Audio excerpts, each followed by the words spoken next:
and welcome to Cozy Fireplace Stories. Settle in, get comfortable, and let tonight's chapter unfold by the fire. Prologue: A world of scents. The world was divided by scents. Sharp, commanding alphas.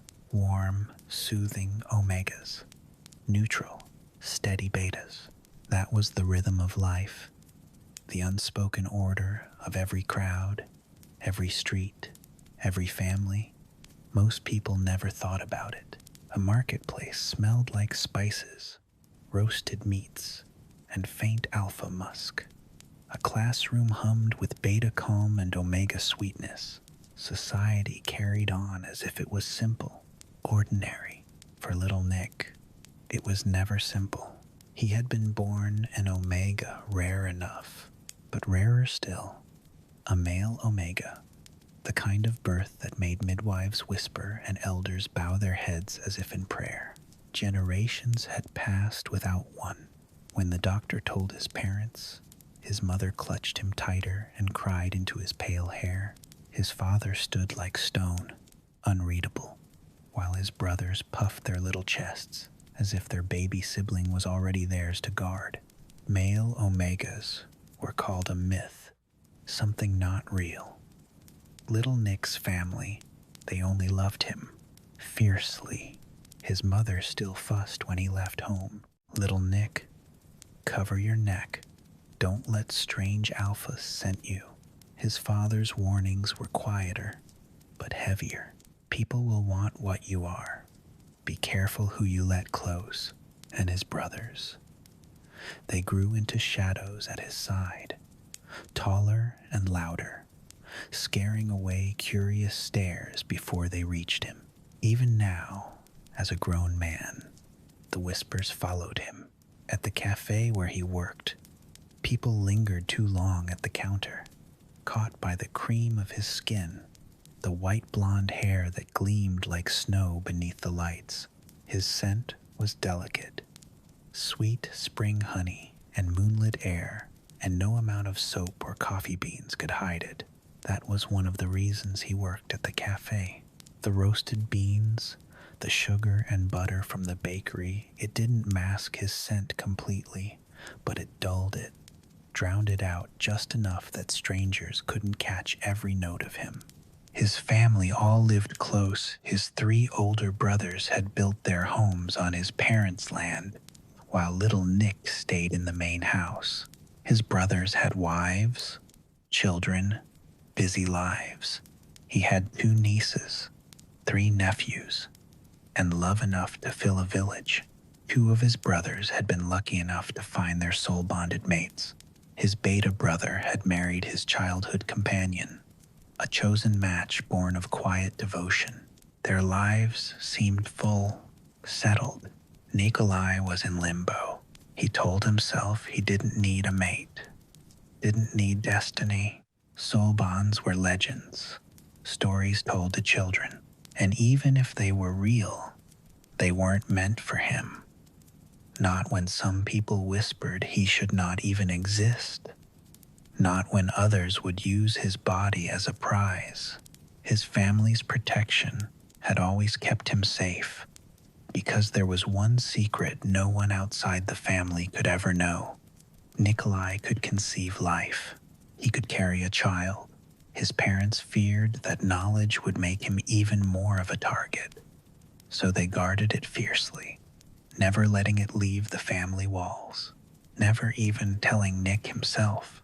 And though little Nick loved his life, his family, his cafe, his nieces and nephews, sometimes he wished he could be normal. Sometimes, when he locked the cafe at night and walked home under the stars, he wondered what it might feel like to be chosen, not because he was rare, not because he was an omega, but simply for himself.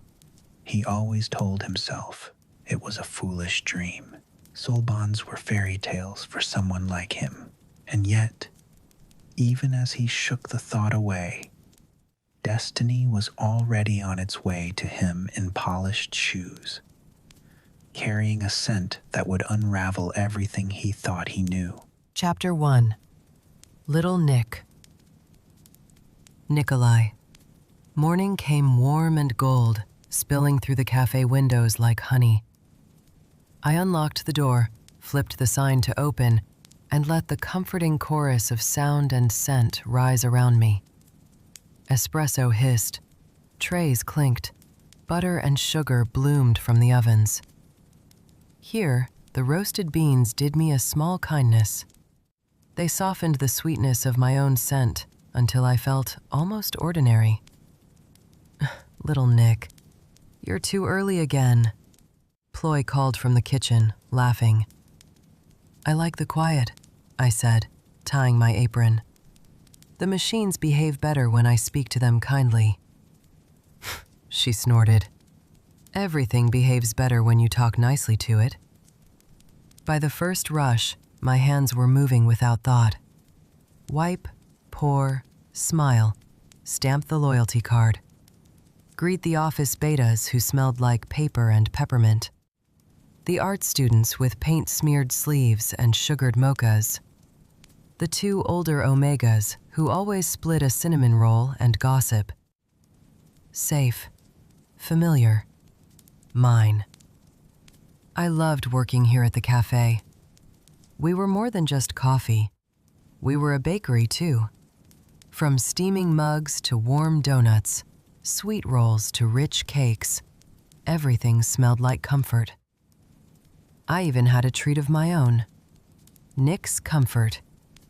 A soft pastry, golden and gooey, filled with vanilla and sweet cream cheese, with cinnamon and honey. It had become a favorite among our guests, often paired with warm milk or coffee. My boss, Ms. Tanner, had been thrilled when she learned I could bake. She encouraged me to experiment with drinks and pastries, always curious about what I'd dream up next. The day I made her my signature pastry for the first time, she smiled so wide I thought her cheeks would ache. "Thank you for giving me Nick's Comfort," she'd said. And just like that, the name was born. It was one of my proudest moments. My parents came often too. My mom never failed to say, "Give me 2 Nick's Comforts," as if she were ordering a piece of me to take home. She always made me feel good, always encouraging my creativity. Sometimes I thought about it. What would have happened to someone like me, born as I was, if I hadn't had this family's love and protection? I didn't like to dwell on that thought. I was lucky. I knew I was. The morning rush had just begun to settle, the cafe humming with soft conversation and the steady rhythm of cups and plates. I wiped down the counter, humming under my breath, already thinking about pulling another tray of Nick's Comforts from the oven. The bell over the door chimed.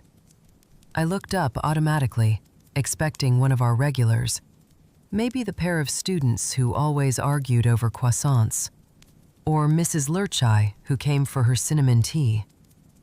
Instead, a man stepped inside.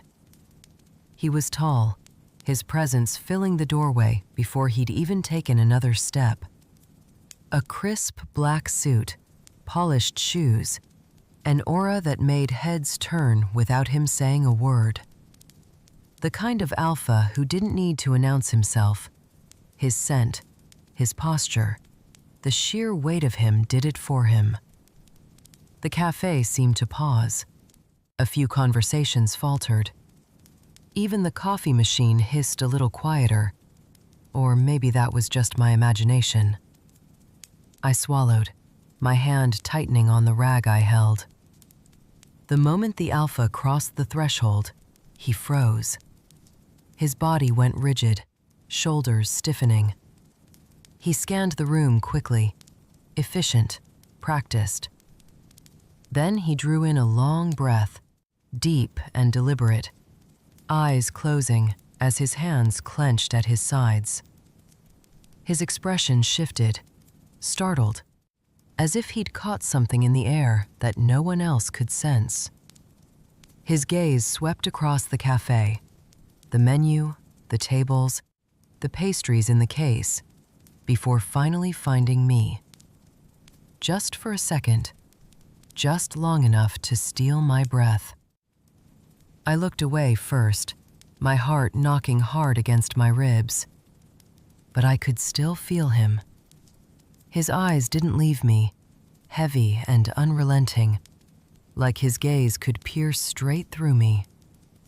A strange warmth washed over me, curling low in my stomach. I told myself it was nothing. Maybe the start of a cold. Maybe the changing weather. But I couldn't shake it. The man stepped into line behind the others. 3 people stood between us, but my pulse still pounded as I took each order, stumbling over words I usually knew by heart. Old Mr. Thomas tried to chat, the way he always did, but the words blurred together. I couldn't concentrate, not with him waiting, not with his scent brushing against me, sharp and warm at once, like something I didn't have a name for.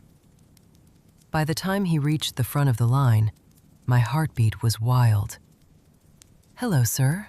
What can I get you?" I asked, forcing the words out, my voice soft but steady. He just stood there, looking at me like he was caught in a trance. "Sir?" I tried again, my breath shaky. "Hello. What can I get you?" And then I noticed it. His scent. Warm, rich cinnamon cookies. My favorite scent in the whole world. I had loved cinnamon cookies since I was a child. My mom always made me a batch when I was sad, or when the world felt too heavy. Eating them always calmed me in a way nothing else could. They were safety, home, love. And now this alpha in front of me, this stranger, smelled exactly like that. Confusion tangled in my chest. Maybe it wasn't him. Maybe it was just the bakery ovens, my imagination. Anything but him. The alpha leaned closer, only the counter separating us. His eyes locked on mine, unblinking. "Hello," he said at last, voice deep and smooth. "I would like a coffee." The sound of his voice slid through me like warm honey. My whole body hummed with it, my soul aching as if it had been waiting for this sound all along. Honestly, it was the most beautiful voice I'd ever heard. I didn't understand what was wrong with me today. Something was off. I must be coming down with something for sure. I turned quickly, grabbing a cup and pouring his order with hands that weren't as steady as they should have been. When I returned, he reached into his pocket and pulled out a $10 bill, handing it to me. Our hands brushed as I took it, and he stiffened, his breath catching in a sharp, harsh pant. I hurried, sliding his change across the counter. But when I set the coffee down, his fingers caught mine before I could pull away. Just the barest caress. A sharp gasp escaped me before I could stop it. His hand felt right. Familiar. Like I remembered it. Like I'd held it before in another life. But I was sure, I knew, I had never met this man before. He held my gaze one last time, something unspoken burning in his eyes. And then he rushed out, coffee in hand, leaving me trembling behind the counter. Zane. The bell chimed again as the door swung shut behind me, but I barely heard it. My chest was tight, my pulse a roar in my ears.